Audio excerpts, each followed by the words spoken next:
Japan's population is falling by about 1 million people every year.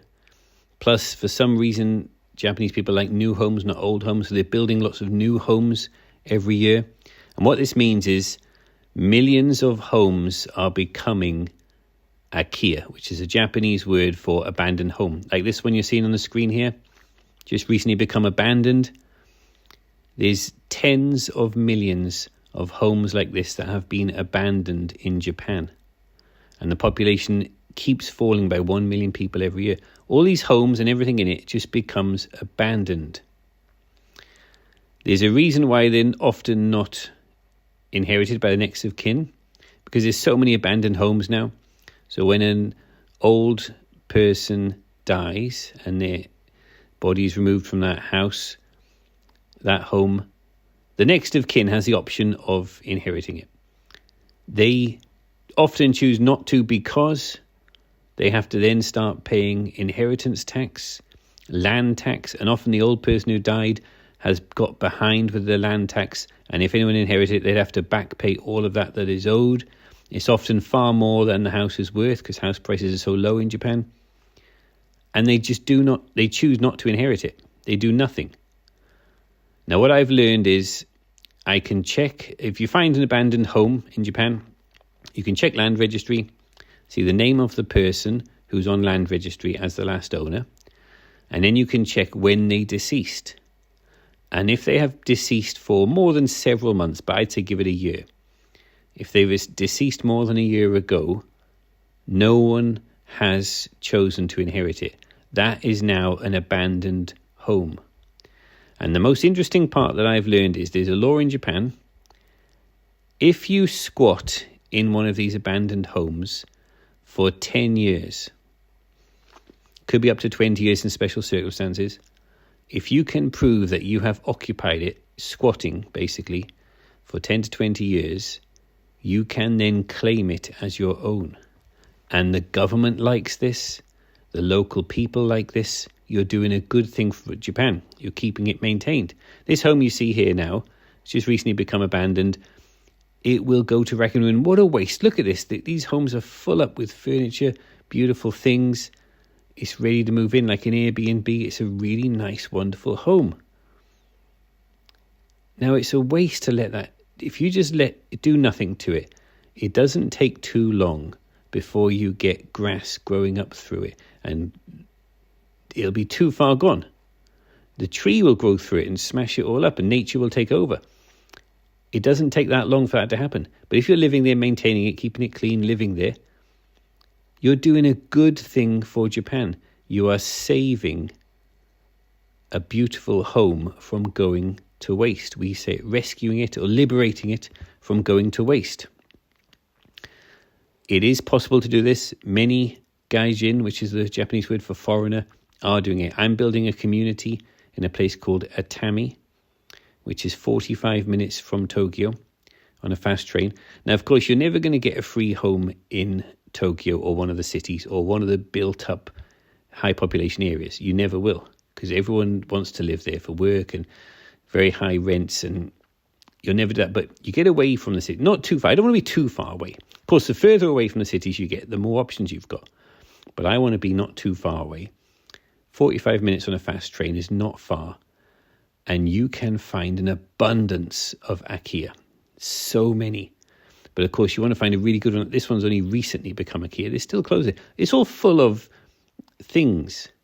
So what we say, we do tours looking around Akiya. You find one that you like. I like this place. Okay, this is a place you like.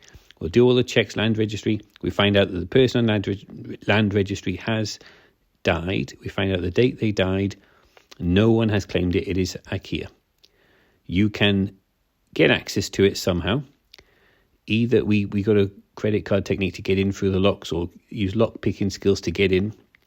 Now, you could change the locks, but many times we find keys inside. You don't even have to change the locks. We found keys.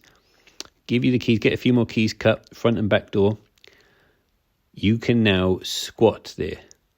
You are squatting in this abandoned house. And what we suggest you do is spend a good time cleaning.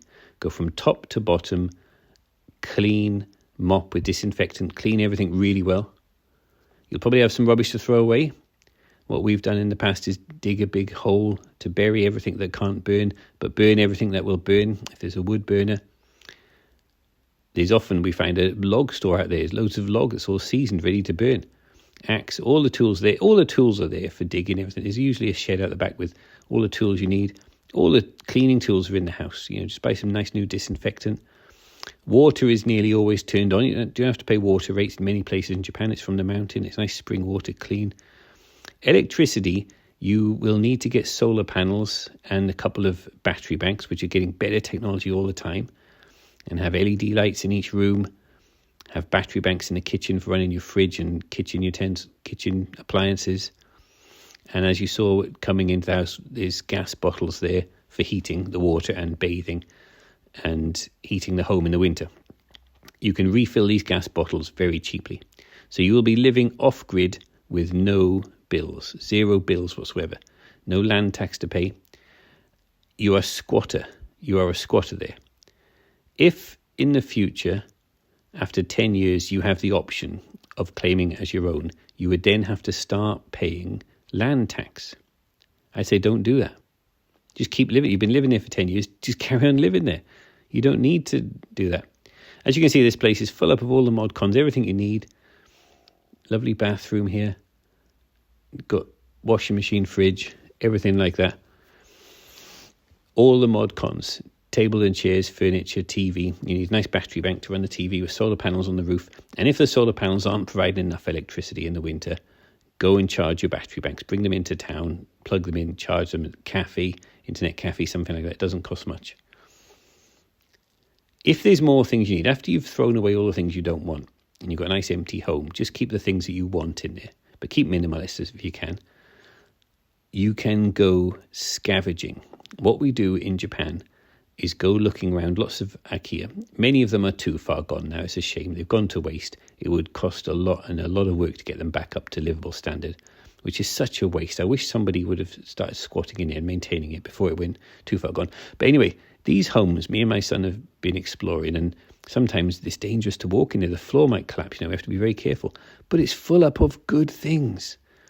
It's full up of furniture and all interesting things. There's so many wonderful things in there.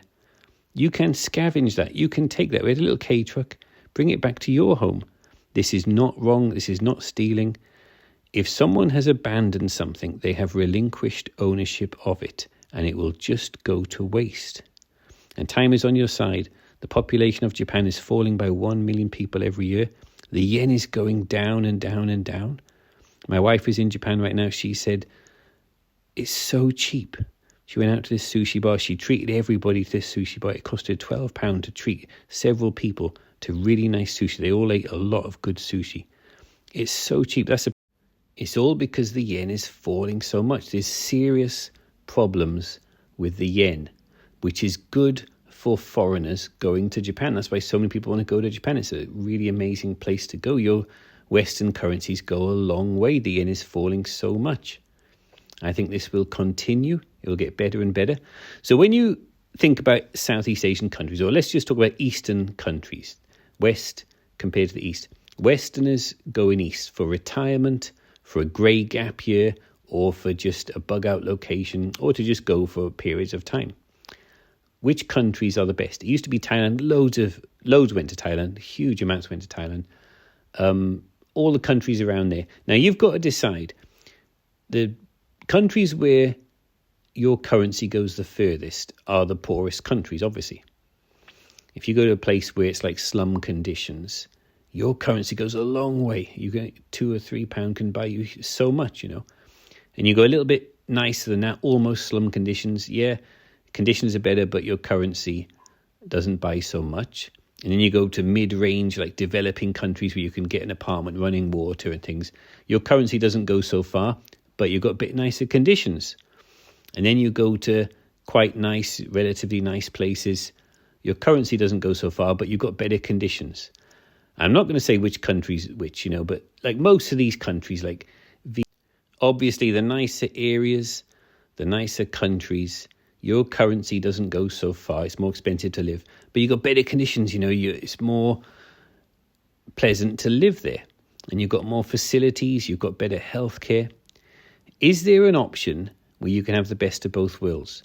Can you have the really nice place to live, good healthcare, good facilities, good infrastructure, amazing quality of life, and you can be sure there's not going to be crime, you're not going to get robbed, you've got really low crime levels, a safe, trustworthy place to live, and you've got the advantages of the dangerous, rough areas to live where your currency goes a long way? Yes, Japan is the best of both worlds. It's just as good as the wealthy countries from the point of view of infrastructure, but it's got the advantages of the poor countries without the infrastructure because your currency goes so far. If you have an income in a Western currency like pound sterling, if you could be a digital nomad or you have a pension or you've got some income in pounds back home, and you move to Japan for a period of time, it could be permanent, semi-permanent, or just for a period of time, your pound goes a long way now. The same with the US dollar, Canadian dollar, Australian dollar, New Zealand dollar, and the euro, and all these Western currencies. You can buy a lot. 100 yen sushi bar is like 30 or 40p, and it is delicious, good quality food. My wife just had really good eel. My wife's in Japan right now. I couldn't go. I got to look after the 3 kids still in school and uni and college, and I got so many responsibilities. I'm carrying working here in London, but soon we will all end up in Japan. And I've got a business doing IKEA tours. If you are interested, you don't know where to start. I've mentioned Japan, but I don't know where to start. I can definitely help you. We'll do a consultation first, go through the questions, and then I can give you the information you need. You can either fly over yourself to look at IKEA, or if you want, we can do an IKEA tour together. And I can show you. The place I'm building a community is in Atami, 45 minutes away from Tokyo. It's not down low. It's up quite a high elevation. And it's very safe from the point of view tsunamis, earthquakes, mudslides, or volcanoes. It's one of the safest places you can live. And there are an abundance of empty homes to choose from. You can choose a home there.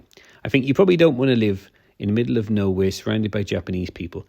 If you're surrounded by lots of other English-speaking foreigners, we all help each other, and there's new ones coming here all the time, that is a lot better quality of life. And one of us is going down to the train station every day. If you want to go into Tokyo, it's only 45 minutes. I've got lots of life hacks for that. And Tokyo's an amazing place. It's really beautiful. But I don't want to live in Tokyo. I want to live just outside.